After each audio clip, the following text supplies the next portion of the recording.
एक दुर्भाग्य जुड़ा रहता है कि हमेशा हिंदू को संगठित करना पड़ता है।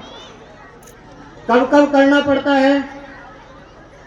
भगवान रामचंद्र जी का अवतार हुआ, हम देखेंगे कि भगवान रामचंद्र जी ने कोई चाहते तो वो रावण को अकेले जाकर मार सकते थे, लेकिन भगवान रामचंद्र जी ने वनों में रहने वाले, जिनको हम वानर कहते, वो वानर नहीं थे, वो वन नर थे। ऐसे वन नरों को इकट्ठा किया और इकट्ठा करने के बाद उनके अंदर से नल नील जैसे विश्व के सर्वश्रेष्ठ इंजीनियर ढूंढे। उन्होंने उनके अंदर से विश्व का सबसे ताकतवर व्यक्ति हनुमान जी को भी ढूंढा और सभी हिंदुओं को, सनातनियों को संगठित करके रावण जैसे दुष्ट का नाश किया।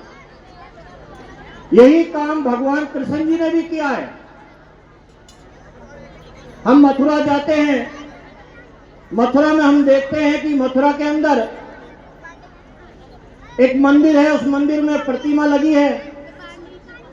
भगवान कृष्ण जी गोवर्धन को अपनी उंगली पर उठाए हैं, उनके ग्वाल बाल भी सहारा दे रहे हैं। भगवान योगेश्वर है, अभी सुंदर हमने नाटक भी देखा। वो सब कुछ कर सकते थे, लेकिन उन्होंने कभी भी कहा नहीं कि मैं सब कुछ कर दूंगा। उन्होंने कहा है हम सभी संगठित रहेंगे तो हम सभी कुछ काम कर लेंगे।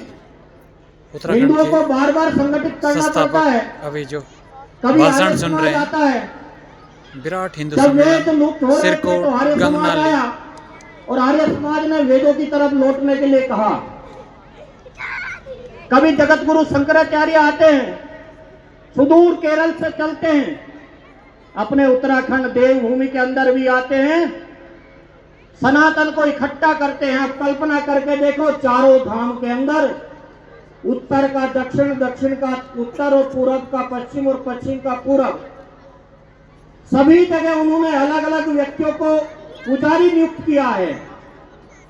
आप कल्पना करें कि केरल का नंबोदरी ब्राह्मण आता है, वो कहाँ पुजारी रहता है? वो बद्रीनाथ में पुजारी रहता है। यानी कि हिंदुओं को संगठित करने के लिए भगवानों ने भी अवतार लिए हैं। हिंदू जो सनातनी है, उसके साथ एक सबसे बड़ी दिक्कत है। वो दिक्कत क्या है? उसके मन में ये रहता है मैं अच्छा हूं, मैं धर्म का पालन करता हूं, मैं ही एक नारा लगाता हूं, धर्म की जय हो, अधर्म का नाश हो, प्राणियों में सद्भावना हो, उसके बाद भी मुझे क्यों दबाया जाता है? लेकिन भगवान कृष्ण जी ने अपने अवतार में कहा था कि अगर आपके पास शक्ति नहीं है, आपके पास ताकत नहीं है, तो आप कितने भी अच्छे व्यक्ति हैं, आपको दबाया जाए। आप कितने भी अच्छे हैं, कितने भी विद्वान हैं, तो आपको दबाया जाएगा। 1925 के अंदर एक डॉक्टर, जैसे यहां मेडिकल कॉलेज है, ऐसे ही कलकत्ता के मेडिकल कॉलेज से डॉक्टरी की डिग्री ली। उसके मन में आया कि मुझे हिंदुओं का संगठन करना है।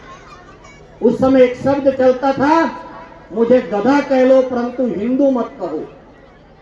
हिंदू होना लोग शर्म की बात करते थे, क्योंकि अपने देश के ऊपर अंग्रेजों का राज था और अंग्रेजों ने अपने देश के अंदर ऐसा माहौल पैदा कर दिया था कि हमें कुछ आता नहीं, हम कुछ नहीं जानते, हम अनपढ़ हैं, हम गंवार